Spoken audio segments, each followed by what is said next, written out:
Glória a Deus. Meus amados, vamos abrir a nossa Bíblia. No livro do Apocalipse, capítulo 1, nós vamos, em algumas terça-feiras, falar sobre o livro do Apocalipse. É um livro tido como difícil de interpretação, por possuir vários símbolos, um livro de simbologia, e nós vamos, na orientação de Deus, desvendar alguns mistérios aqui, amém? Na palavra do nosso Deus. Apocalipse, capítulo de número 1. Apocalipse, capítulo de número 1, que diz assim, acharam aí, versículo 1? A revelação de Jesus Cristo, a qual Deus lhe deu para mostrar aos seus servos as coisas que brevemente devem estar no futuro, né? Brevemente devem acontecer. E pelo seu anjo os enviou e notificou a quem? A João, seu servo, o qual testificou a palavra de Deus e do testemunho de Jesus Cristo e de tudo que tem visto. Versículo 3, bem-aventurado é aquele que lê, é os que ouvem as palavras desta profecia e guardam as coisas que nela estão escritas, porque o tempo está próximo. Versículo 4, João, as 7 igrejas que estão na Ásia, graça e paz seja convosco da parte daquele que é, e o que era, e o que há de vir, e dos 7 espíritos que estão diante do trono, e da parte de Jesus Cristo, que é a fiel testemunha, o primogênito dos mortos, e o príncipe dos reis da terra, aquele que nos ama, em seu sangue nos lavou dos nossos pecados, e nos fez reis e sacerdote para Deus, seu Pai. A Ele glória e poder para todo e sempre. Amém. Eis que vem com as nuvens, e todo olho o verá, até mesmo os que transpassaram, e todas as tribos da terra se lamentarão sobre ele. Sim, o amém. Eu sou o alfa, o ômega, o princípio e o fim, diz o Senhor, o que é, o que era, o que há de vir, o Todo-Poderoso. E a igreja diga amém. Quando nós olhamos para o livro do Apocalipse, é um livro que, no decorrer de alguns anos, na vida de muitas pessoas, causa um certo pavor, temor, medo, porque ele é cheio de simbologia, o livro do Apocalipse. O livro do Apocalipse vai falar sobre o dragão, a antiga serpente, vai falar sobre as pragas que serão derramadas sobre a terra. O livro do Apocalipse vai falar da tribulação e da grande tribulação, juntamente com Daniel. Quase que não se dá para interpretar o livro do Apocalipse na sua totalidade, se não tiver junto com o livro de Daniel. Quando nós pegamos o livro do Apocalipse, nós vamos ver que ele vai praticamente ser interpretado juntamente com o livro de Daniel. Mas o que significa a palavra Apocalipse? Ora, a Bíblia interpretando a Bíblia. Apocalipse vem do grego, Apocalipsis, vem da palavra grega. Por que da palavra grega e não hebraica? Quando nós olhamos na Bíblia, estudamos bibliologia, que é a interpretação da Bíblia, nós vemos, logicamente, que são 3 línguas, mas nós vamos falar somente sobre 2. De Gênesis até Malaquias, do Antigo Testamento, todos esses livros, eles praticamente, eles vêm na língua hebraica. É por isso que nós temos hoje aí na nossa escola teológica, né, o estudo da língua hebraica. O Antigo Testamento, praticamente, ele foi escrito pela língua hebraica. E Mateus até Apocalipse é na língua grega. É por isso que quando a gente vai interpretar um texto, nós pegamos a língua grega. Amém? Então, no grego, o que significa Apocalipse? Significa o quê? Desvendar, descobrir, revelar ou revelação. No capítulo 1 do versículo 1, nós vemos aqui o versículo que nós lemos, já vem assim, revelação de Jesus Cristo. Ou seja, o livro do Apocalipse é um livro da revelação. Tá? Revelação do quê?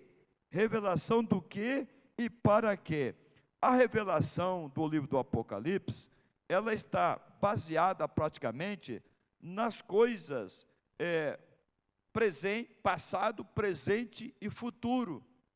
Ele é um livro que fala do passado, ele é um livro que fala do momento que nós estamos vivendo e também do futuro, ou seja, das coisas que vão acontecer. Está aí o capítulo 1, versículo 1, revelação de Jesus Cristo. Então já começa o livro do Apocalipse falando sobre revelação. É aonde Deus vai revelar, Jesus vai revelar para um dos seus apóstolos, que nós vamos estudar quem é esse apóstolo, vai revelar as coisas que vão acontecer, ou seja, o futuro, o fim de todas as coisas, né? Para onde vai o crente, como que vai ser a partida da igreja, a saída da igreja desta terra para os céus, ou seja, a vinda de Jesus. O livro do Apocalipse, ele vai falar sobre a vinda de Jesus. Mas pastor, quando nós estudamos sobre a vinda de Jesus, o pastor Joel leu aqui Lucas falando sobre a vinda de Jesus. Os evangelhos sinóticos, que são Mateus, Lucas, né, e Marcos, e alguns colocam João também aí como evangelhos sinóticos. Por que são evangelhos sinóticos, esses evangelhos? Porque eles contam praticamente a mesma história, só que de uma forma diferente. Amém? Quando você lê em Mateus, por que é evangelho sinótico? Quando você lê em Mateus, vai falar lá sobre a genealogia de Jesus, o nascimento de Jesus. Mateus usa uma linguagem, amém? Aí quando você vai para o livro de Lucas, por exemplo, ele tem mais detalhes das histórias, principalmente quando tem uma história de cura divina, de milagre. Você vai pegar o livro de Lucas, você vai ver mais detalhes, até mesmo sobre o nascimento de Jesus. Ele vai contar mais detalhes. Por quê? Porque Lucas, ele era um médico, então ele usa uma linguagem mais da medicina, uma linguagem mais rebuscada, mais afinada. Aí quando você vai para Marcos, Marcos vai usar uma outra linguagem. É por isso que são chamados evangelhos sinóticos. Amém? Então, os 3 evangelhos, vamos dizer assim, e também sobre João, o evangelho de João, eles vai falar sobre a vinda de Jesus. Irmãos, é interessante porque o Apocalipse, nós vamos entrar mais para frente lá, sobre o arrebatamento da igreja, como que vai ser o arrebatamento da igreja, quando a igreja, porque o livro do Apocalipse é um livro da revelação, está revelando olha que coisa interessante, o que vai acontecer na igreja lá no céu, o culto que vai ter lá de inauguração, que é o capítulo 5 do Apocalipse, o que nós vamos ver lá no céu. né? Eu costumo dizer na escola teológica para ninguém se assustar. Para quem estuda a Bíblia, para quem tem o conhecimento da Bíblia, Deus, através do seu Espírito, já está revelando para nós o que vai acontecer lá no céu. E para que ninguém também queira ficar aqui na terra, aleluia, Jesus também já revela no livro do Apocalipse o que vai acontecer aqui na terra. Para que ninguém queira ficar aqui. E pasmem, tem gente, eu já ouvi pessoas dizendo assim, se eu não for na primeira vinda de Jesus, eu fico aqui na tribulação, porque na tribulação vai ter salvação, Joel. Então, irmãos, é uma falta de sabedoria muito grande, né? Então, as características do livro do Apocalipse é uma linguagem figurativa. No capítulo 12, por exemplo, do Apocalipse, vai aparecer lá uma mulher, né, vestida de sol. Mas que mulher que é esta? É um livro cheio de simbologia, vai falar sobre as pragas, sobre as trombetas, né?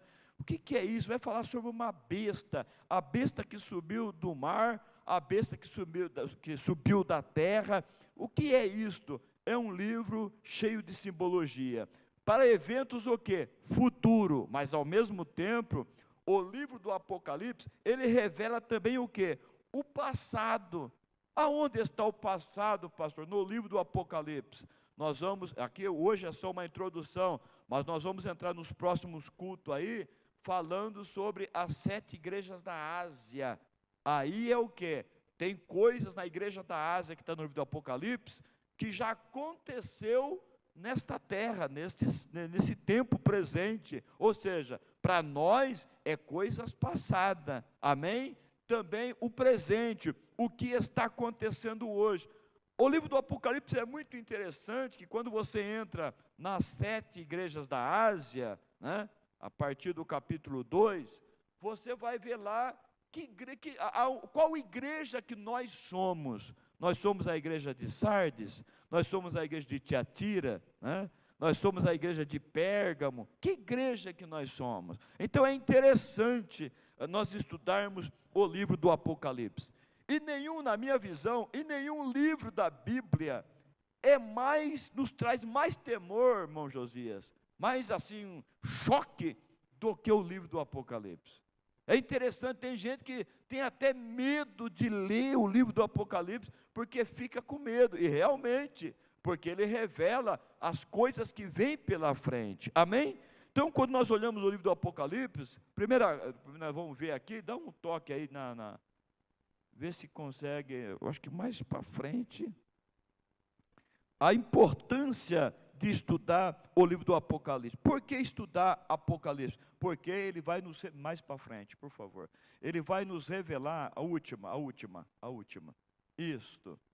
O livro do Apocalipse é um livro escatológico. Por que estudar Apocalipse? Por causa da escatologia. E o que é escatologia? Está lá, é estudo doutrinário sobre o quê? Os últimos acontecimentos no mundo, o fim deste mundo, o fim no sentido de uma era, o que há de vir, é um estudo dos eventos finais da história bíblica, amém? Então é necessário estudar o livro do Apocalipse, porque é um livro escatológico. E o que é escatologia? É uma doutrina que a nossa igreja, a Assembleia de Deus, ela crê das coisas que vão vir sobre a face da terra, amém, amados? Por exemplo, escatologia, arrebatamento da igreja, né? Está na doutrina da escatologia. Toda a igreja evangélica precisa crer sobre o arrebatamento da igreja. A igreja que não crê no arrebatamento e não prega sobre o arrebatamento, irmãos, não é igreja, amém? Ela está totalmente fora das doutrinas bíblicas, está faltando doutrina. É por isso que a gente, que já há alguns anos na igreja, servindo a Deus, nós vemos muitas igrejas por aí, igrejas com estruturas tremendas, mas aí eu explico para os irmãos, ela tem a doutrina da fé, doutrina da santificação, doutrina da volta de Jesus, que é a escatologia, tem essa doutrina? Será que os crentes que estão lá, aquela multidão que vai lá, Joel, eles conhecem essa doutrina da escatologia, que é o livro do Apocalipse? Irmãos, muito pouco. Se você perguntar para as pessoas, e aí, você sabe o que vem pela frente, o que diz Apocalipse? Com certeza, muitas pessoas irão falar, não, eu não tenho conhecimento. Aí é que está um erro, praticamente de muitas igrejas, que elas não pregam a doutrina da palavra de Deus, amém? E por que nós temos que estudar a doutrina? Pedro, ele fala sobre isso. Vamos à Bíblia? 1 Pedro capítulo 3 e o versículo 15. Por que estudar a doutrina da escatologia? Por que estudar Apocalipse? Ora, aí Pedro responde para nós. Quem achou ler para nós aí? 1 Pedro 3 e 15. Leia para nós quem achou aí. O que diz? Isso, 15.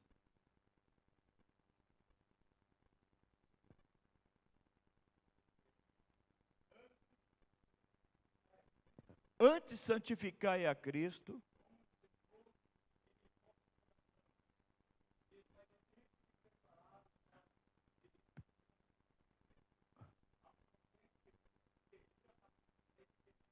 Opa! Então por que estudar as doutrinas? Obrigado. Por que estudar as doutrinas? Está aí, antes. Você vai estudar a doutrina por quê? Para santificar o seu coração a Deus. E depois? Primeiro, para a gente se santificar. Por quê? Porque vai acontecer o arrebatamento. E só vai ser arrebatado quem? Seguir a paz com todos. E o que mais? São duas coisas. E a santificação, sem a qual ninguém verá ao Senhor. Está aí.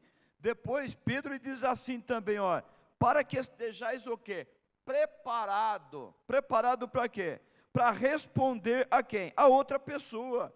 A qualquer que lhe pedirem a razão da vossa fé.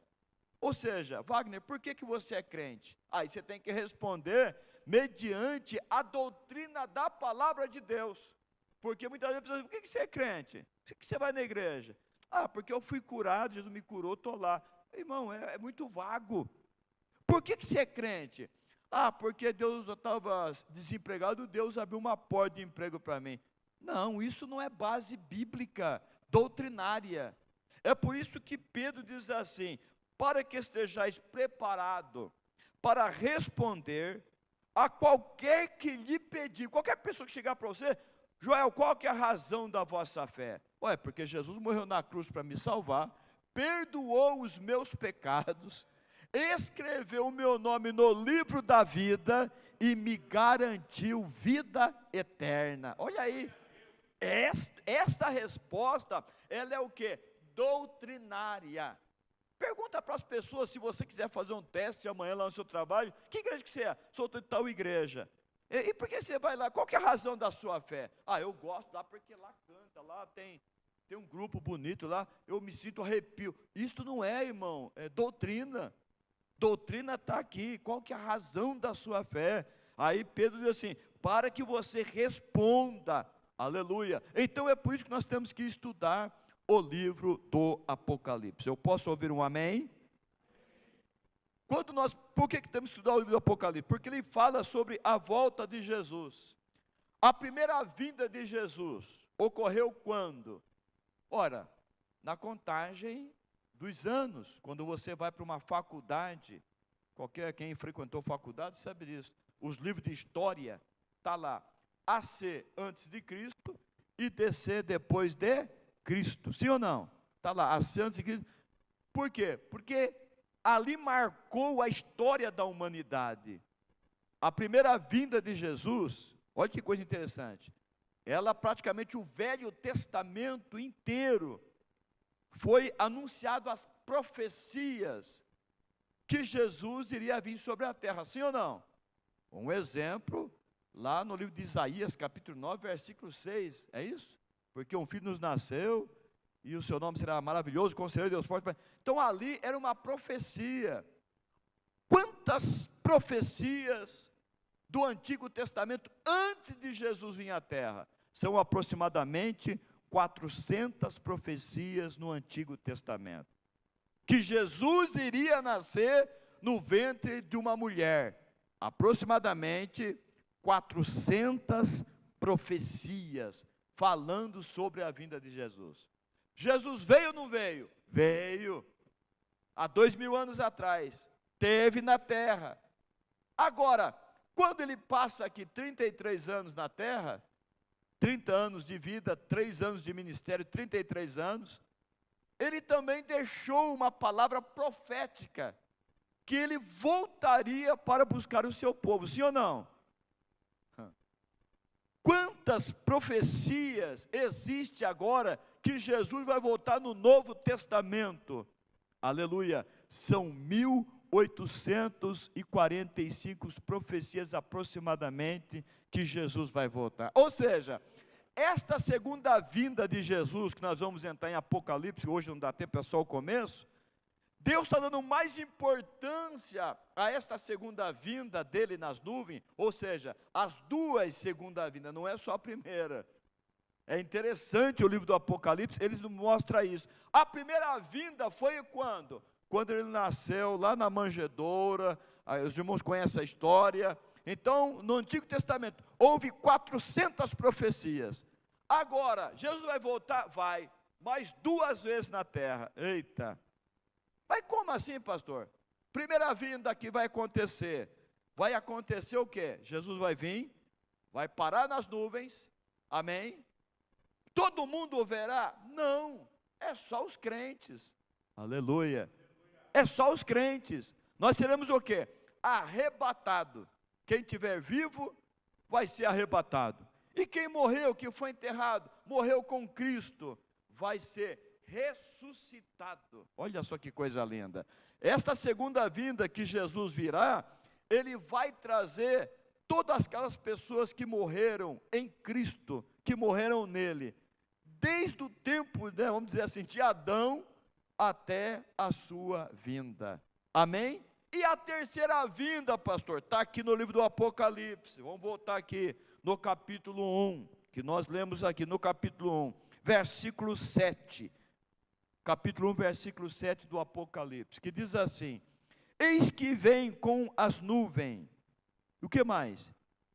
E todo olho o verá. Opa, essa já não é a segunda vinda, é a terceira vinda, aleluia, é a terceira vinda, e esta vinda aqui, olha que coisa linda, e todo olho o verá, até mesmo os que os transpassaram. Quem o transpassaram? Israel. Olha que coisa linda.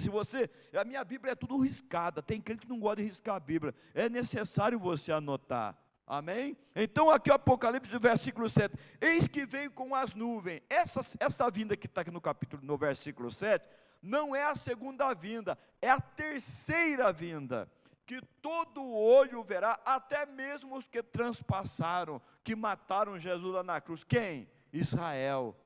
E depois, Israel vai ver, e todas as tribos da terra, meu Deus, se lamentarão sobre ele. Nós vamos entrar nessa passagem mais para frente, amém? Então já está aqui uma revelação do que vai acontecer. Quantas vezes Jesus veio à terra? Primeira vez, ele já veio. Está para acontecer a segunda vinda e depois a terceira vinda. Só que a terceira vinda, aleluia, nós vamos vir com ele, né? Amém, amada? A terceira vinda, nós vamos vir com ele aqui na terra. É o que diz Apocalipse, mais para frente, nós vamos entrar aí. Então, irmãos, voltando aqui, esta segunda e terceira vinda de Jesus, aparece aproximadamente 1845 profecias. Amém?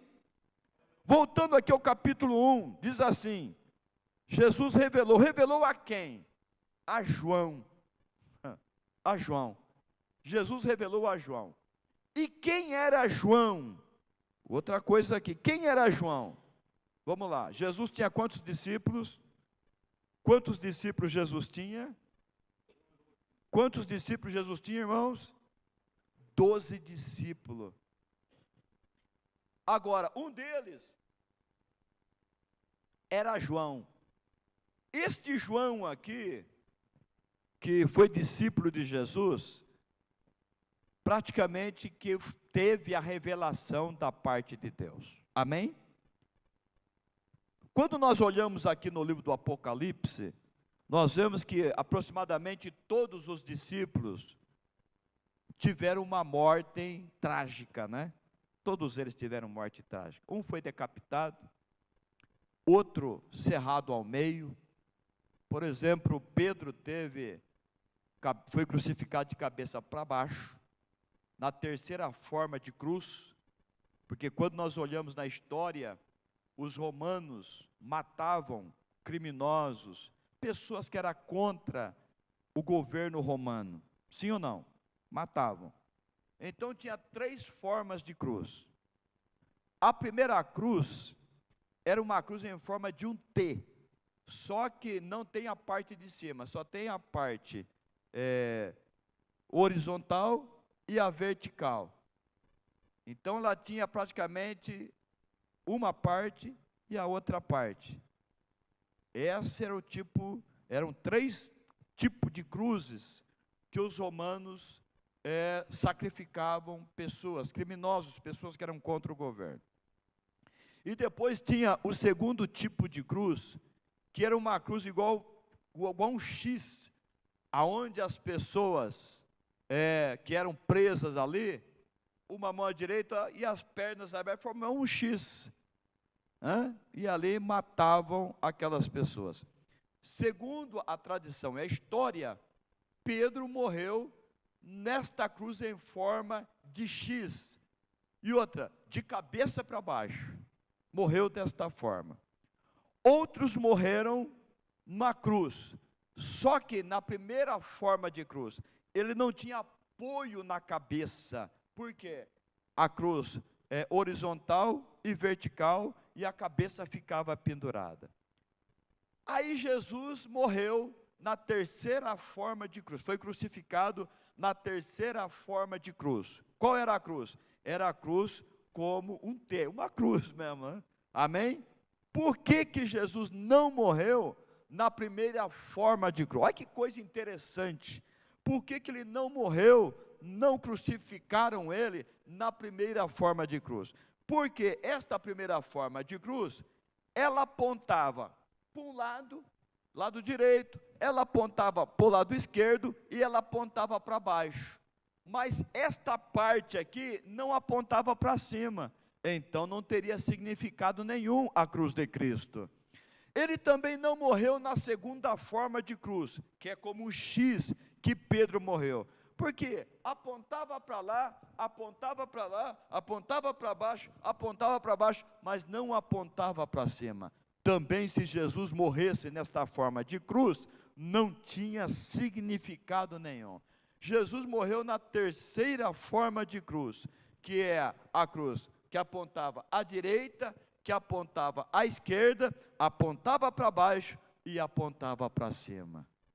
Aí que esta terceira forma de cruz, olha que coisa, os romanos jamais imaginavam que através daquela forma de cruz, aleluia, eles estavam ali praticamente selando Jesus Cristo, aleluia, que salva à direita, salva os que estão à esquerda, aleluia, até aquele Jesus pregou aos espíritos lá embaixo em prisões, amém?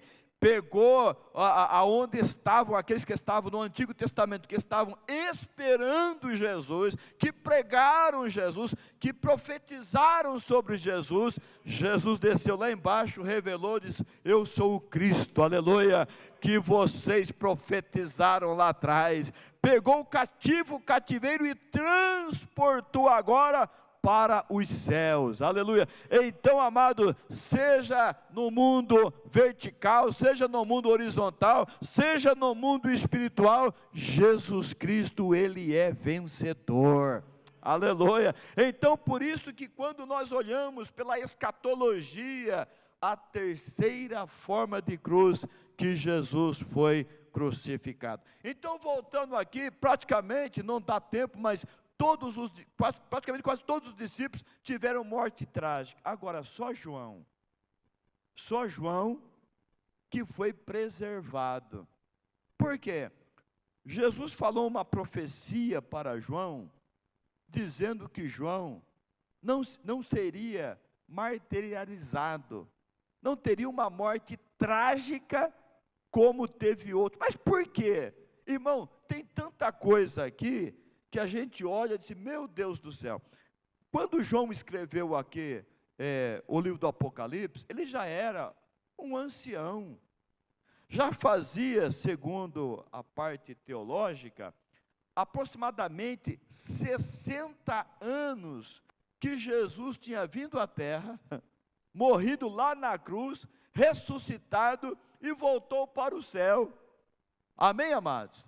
Porque Jesus nasceu no ano 0, morreu aos 33 anos de idade, amém? Na cruz.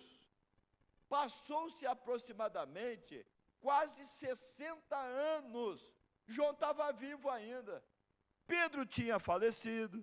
O seu irmão Tiago também tinha falecido. E agora, João, estava lá um velhinho, de quase 100 anos de idade. Estava vivo, Joel. Estava vivo ainda, dirigindo igreja. Por quê? Houve uma profecia para João. Mas voltando aqui, quem era João? Vamos lá. Marcos capítulo 1, versículo 2. Estamos encerrando aqui. Vamos entrar aqui. Quem era João? Que recebeu a revelação do livro do Apocalipse. Acharam aí? Marcos capítulo 1, versículo 2. Quem era João? Ele era filho de Zebedeu. Quem era Zebedeu? Zebedeu era um empresário. Amém? Zebedeu era um empresário. A sua esposa chamava Salomé. A mãe de João era a Salomé, uma família rica naquela região. Amém, amados? Então, Zebedeu, esse homem, juntamente com a sua esposa Salomé, teve 2 filhos, quem era? João e Tiago. João e Tiago, os 2 filhos. E segundo a Bíblia Sagrada, eles eram o quê? Empresários. Segundo a Bíblia, eles tinham pessoas que trabalhavam para eles, ou seja, tudo indica, segundo os estudos, existia uma indústria de pesca, era empresário. Aí tem gente que diz assim, o evangelho é só para os pobres, né, Joel?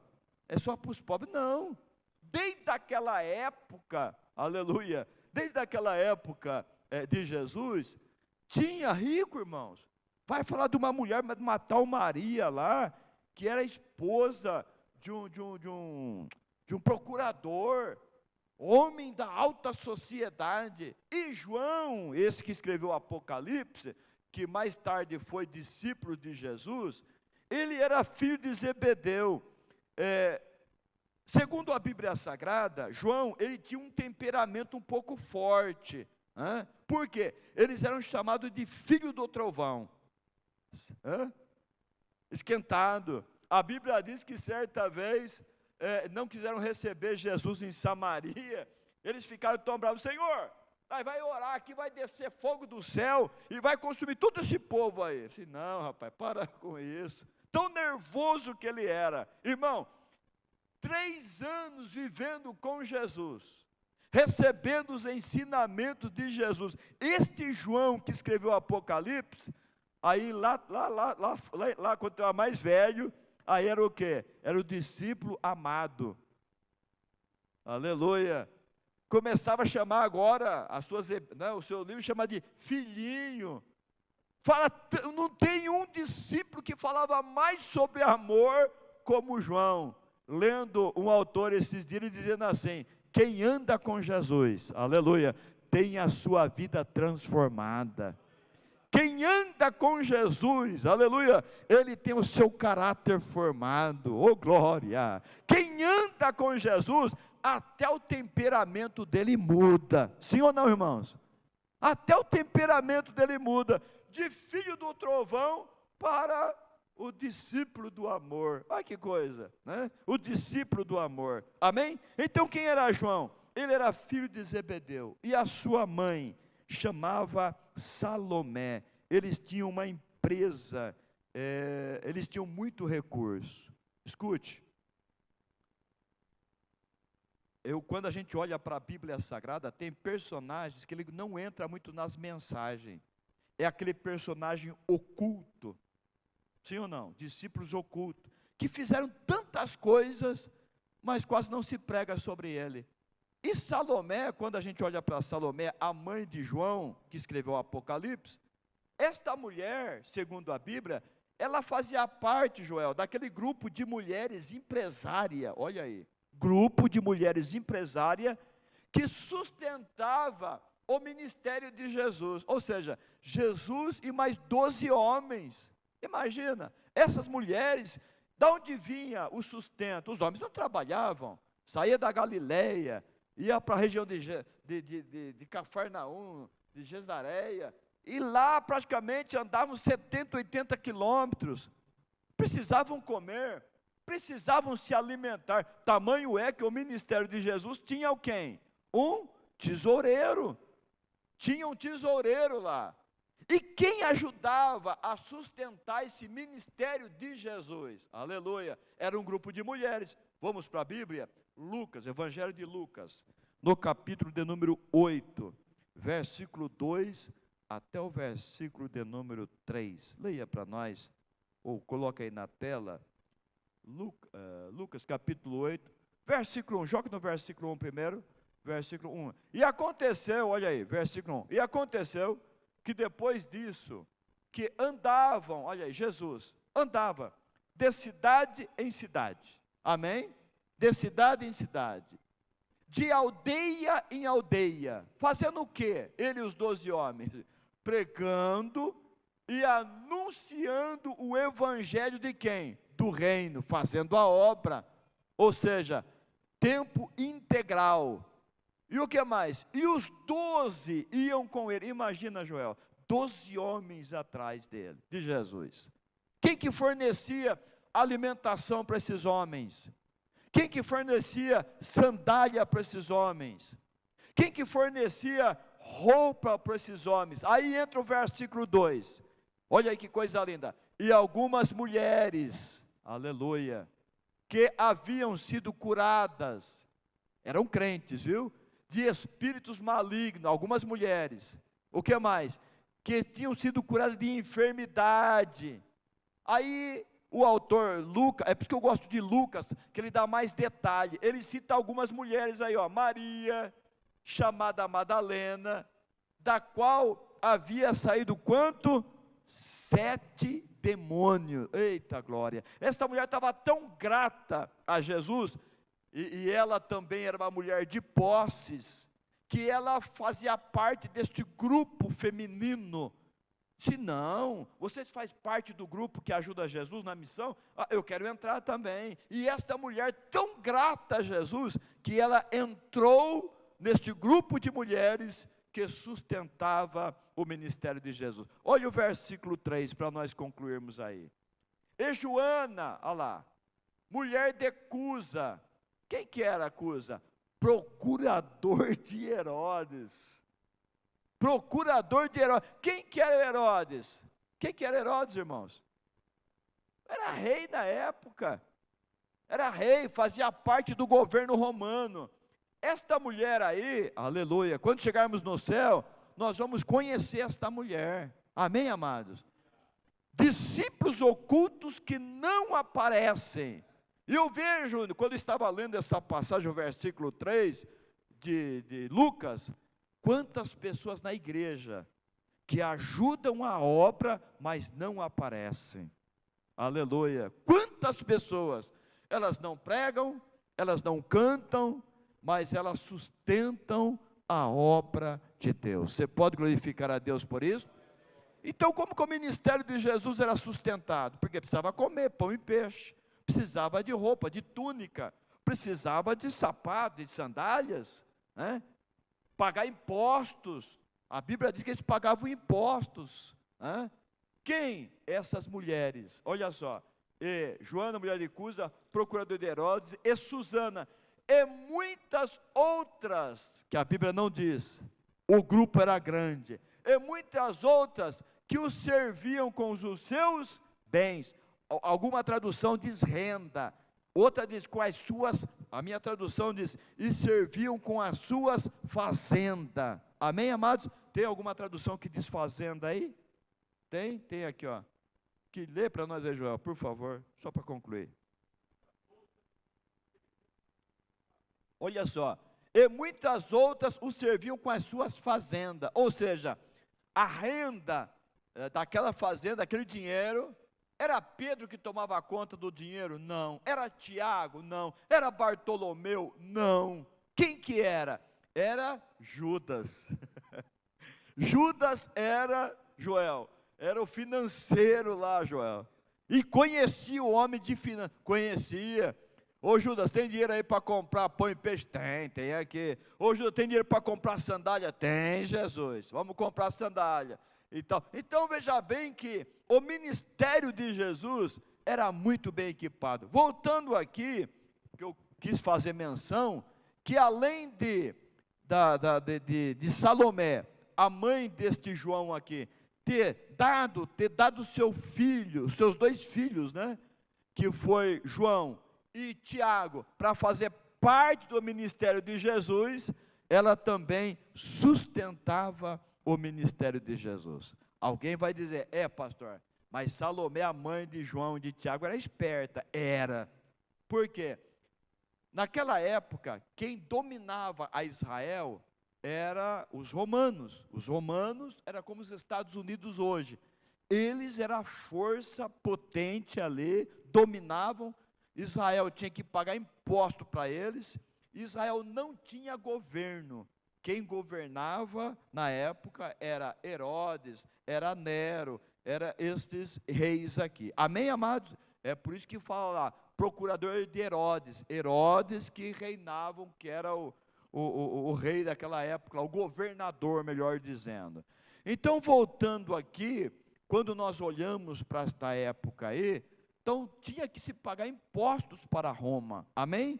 E eles esperavam, os judeus esperavam, quando Jesus veio à terra falando de reino, eles pensavam assim, Jesus, ele vai pegar numa espada, vai pegar os 12 discípulos, vai montar um exército, e vai lutar contra Roma, e vai ser governador aqui em Israel. Aí Salomé, a mãe de João e de Tiago, diz assim, Senhor, quando tu tomar o reino aí, for o presidente de Israel, coloca o meu filho aí, são bonzinhos, te ajudam, coloca o meu filho João, né, como vice-presidente, primeiro vice-presidente, e Tiago como segundo vice-presidente, ok?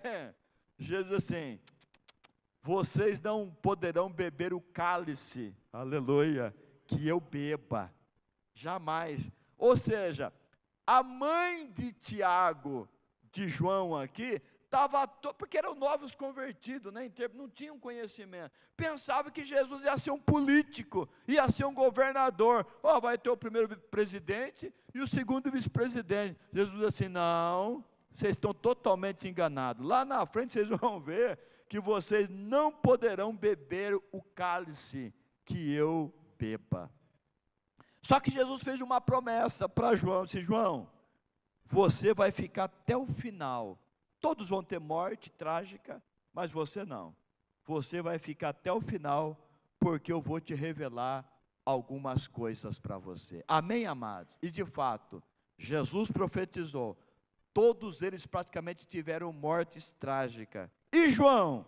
João não, João permaneceu até o final. Jesus preservou a morte. Para nós encerrarmos, a hora já deu, vamos lá, só para encerrar, Evangelho de João, capítulo 19, versículo 26 e 27. Estou explicando aqui nesta noite, quem foi que Jesus revelou o livro do Apocalipse? Foi para João. E quem era este João? Filho de Zebedeu com Salomé. Quem era Salomé? A mãe de João e a mãe de Tiago, que ajudava a sustentar o ministério de Jesus. Olha, e vendo Jesus ali a sua mãe, porque outra coisa que nós vamos entrar aqui, João, ele era os mais íntimos de Jesus. Por quê? Alguns dizem assim, porque Jesus amava demais a João. fazia discriminação dos outros. Não, porque João, irmãos, escuta aqui, orientado pela sua mãe, ensinado pela sua mãe, tudo que Jesus propunha, João e Tiago estavam ali pronto para obedecer. Olha, as pessoas que mais se aproximam de você, João, é que você vai usar, sim ou não? Tem pessoas que ficam lá atrás. Você vai, não, Jesus precisava fazer alguma coisa. Senhor, deixa com nós. Eles eram mais próximos a Jesus. Tamanho é que quando que sentava na mesa da ceia ali, a Bíblia diz que João sentou do lado de Jesus. E na última ceia, João deitou no peito de Jesus e ficou ali deitado no peito de Jesus antes da crucificação. Por quê? Tem pessoas que se aproximam mais de você, sim ou não? Você vai mais ter intimidade com essas pessoas. E João era esta pessoa, amém? João aparece nos maiores acontecimentos de Jesus, João estava lá. Voltando aqui, esse texto que nós estamos lendo, 19, 26, é da crucificação, para encerrar aqui. João estava lá, enquanto os discípulos estavam com medo dos soldados romanos escondidos, João estava lá no pé da cruz, junto com quem? Com Maria. Segundo a parte teológica, José, o pai de Jesus na crucificação, já tinha falecido, histórico, amém? Quem estava lá? Imagina a mãe Maria olhando para a cruz, vendo seu filho ser crucificado. Quem que estava do lado de Maria? João. A sua mãe, Salomé, algumas mulheres estavam lá dando apoio a Maria. É a mesma coisa no enterro, né? Não tem aquelas pessoas que se aproximam ali e ficam ali. E Jesus lá na cruz, olhando para João, disse: João, eis aí a tua mãe. Ou seja, cuida da minha mãe. Aleluia. Cuida da minha mãe. E a Bíblia diz que quando Jesus dá o brado lá na cruz do Calvário, segundo a tradição, segundo a Bíblia, João pega a mãe de Jesus e leva para a sua casa, amém? E cuidou da mãe de Jesus. Então tem uma promessa aí. Eu estou explicando isso, irmão, por que João foi preservado até o final? Aleluia. Por quê? Porque Jesus já estava preparando a sua, logicamente sabia que ia partir, que ia morrer na cruz do Calvário. E quem que ia cuidar da mãe dele? Quem que ia cuidar, sendo que o pai dele já tinha falecido? Aleluia! Quem que ia cuidar? Praticamente Jesus delegou para João: João, cuida da minha mãe. Aleluia! Eu vi um pregador pregando no Belém, lá dizendo assim: cuida da minha mãe, porque lá na frente eu vou pagar você, viu? Eu não devo nada para ninguém. É por isto que João foi o único que foi preservado em vida, aleluia, viveu praticamente quase 60 anos, e lá, quando ele estava lá na ilha de Patmos preso, ninguém podia visitar João, porque ele estava na ilha de Patmos para ser comido pelas feras. A ilha de Patmos era uma ilha rochosa, lá na Ásia, hoje a Turquia, não conseguiam sair de lá vivo, aleluia. Aí João disse: não, agora eu vou morrer aqui. Aí Jesus disse assim: não, eu preciso pagar João, que ele cuidou da minha mamãe lá atrás. Você pode glorificar a Deus por isso? Ele cuidou da minha mamãe lá atrás, sustentou a minha mãe, aleluia. A minha mãe morou na casa dele. Eu vou pagar, eu vou dar uma revelação que eu não dei para discípulo nenhum, mas para João, eu mesmo vou aparecer para ele. Eita glória! E a Bíblia diz que Jesus apareceu para João lá na ilha de Patmos. João, você não vai morrer. Lembra que a promessa que eu fiz para você? Você não vai morrer, você vai ser o único que vai sair desta ilha vivo, vai voltar a dirigir a igreja em Éfeso, para escrever o livro do Apocalipse. Você pode glorificar a Deus por isso? Irmãos, tudo que você faz para Jesus na terra, Joel, Deus te paga com juro e correção monetária, e ainda te dá o quê? A vida eterna, amém? Amém, amados? Um exemplo aqui, a mãe de João, aleluia, João cuidou de Maria. Segundo a tradução, Maria morreu em Éfeso, foi sepultada lá, aleluia. E depois de quase aproximadamente 60 anos, Jesus aparece para João.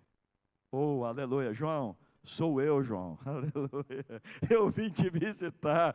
Você foi o único discípulo que estava lá no pé da cruz lá, João. Eu vi a sua tristeza, João. Eu vi quando você abraçou a minha mãe e disse, pode contar comigo. O que eu comer, a senhora vai comer também. Aonde eu vou dormir, a senhora vai dormir. A senhora não vai ficar desamparada. Quase 60 anos depois, no livro do Apocalipse, Jesus aparece para João, aleluia, disse, João, ninguém pode te visitar, mas eu mesmo vim aqui. Eita glória, Jesus poderia ter enviado um anjo lá, aleluia, não, o próprio Jesus apareceu para João, e deu o quê? A revelação, irmão, que coisa tremenda, deu a revelação para João, lá na ilha de Patmos. Pausa aqui para nós encerrarmos. Tem uma tradição, isso não é bíblico, tá? Vocês vão ler livro de história aí, tem uma tradição, escrito por historiadores, como Eusébio, né, de Cesareia, tem vários escritores que escreveram. Por que João foi parar na ilha de Patmos? Ilha de Patmos significa o quê? Mortal. Olha só, ninguém conseguia sair de lá vivo. Estou encerrando, irmão, mais um minuto. Ninguém conseguia sair de lá vivo, ninguém. Na época do Império, nessa época aí, no ano 81 DC, depois de Cristo, a 96, quem dominava Roma aí, o Império, era Domiciano. Aí começou-se nesta época, tinha que adorar o imperador, Joel. Tinha que se curvar ao imperador de Roma e adorar. Aí João disse, não, eu sou bispo, eu sou pastor, como John Hus. Nós vamos ver no próximo culto aqui, o depoimento deles, está registrado. Disse, não, eu não vou adorar, só adorar Jesus, vocês não, de jeito nenhum. Imagina, irmão João, com quase 100 anos de idade, 94 anos de idade, aproximadamente, que ele foi para nessa ilha de Patmos. Segundo a tradição, pegaram João, levaram lá no templo, em cima do templo lá, disse, João, você não vai adorar o imperador? Não, então nós vamos jogar você para baixo. E jogaram João. E quando João cai ali, se machucou todo, e aí João, vai adorar o imperador? Não vou adorar. Segundo a tradição, não está na Bíblia, a história. Aí pegaram o João, joga lá no tacho de óleo fervente lá.